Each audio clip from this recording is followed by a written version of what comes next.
हिमालय की शांत घाटियों में बहती पवित्र सरस्वती नदी के किनारे पांचों पांडव और द्रौपदी अपनी अंतिम यात्रा की शुरुआत करते हैं।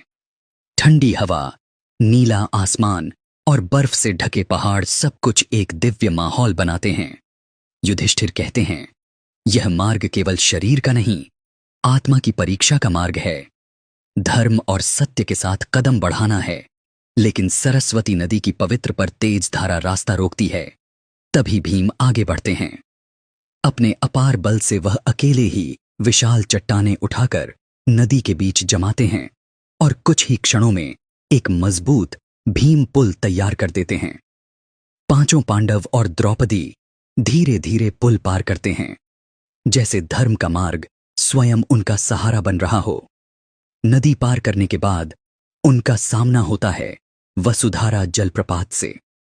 ऊंची चट्टानों से गिरता दिव्य जल, फुहारों की ठंडक और हिमालय की शुद्ध हवा सब उनकी आत्मा को पवित्र कर देती है। युधिष्ठिर प्रार्थना करते हैं, हे पवित्र जल, हमें शुद्ध कर स्वर्ग की ओर मार्ग दिखा। इसके बाद शुरू होती है स्वर्गारोहिणी की सबसे कठिन चढ़ाई। संकरी पगडंडी, बर्फीली चट्टानें और तेज हवाएं हर कदम पर परीक्षा लेती हैं। चलते चलते द्रौपदी गिर जाती हैं। फिर सहदेव, नकुल, अर्जुन और अंत में भीम भी भूमि पर ढह जाते हैं। अब केवल युधिष्ठिर अकेले आगे बढ़ते हैं और उनके साथ चलता है एक वफादार कुत्ता, जो धर्म, सत्य और न्याय का प्रतीक है।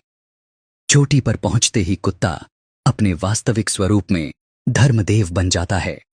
आकाश खुलता है, स्वर्णिम तेज बरसता है। युधिष्ठिर धीरे धीरे स्वर्ग की सुनहरी सीढ़ियों पर चढ़ते हैं और दिव्य प्रकाश में विलीन हो जाते हैं।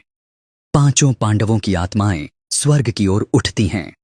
धरती पर उनका मानव रूप भले समाप्त हो जाए, पर धर्म, कर्म और उनकी वीर कथा सदैव जीवित रहती है। हिमालय की ये चोटियां और ये नदियां हमेशा उनका स्मरण कराती रहेंगी।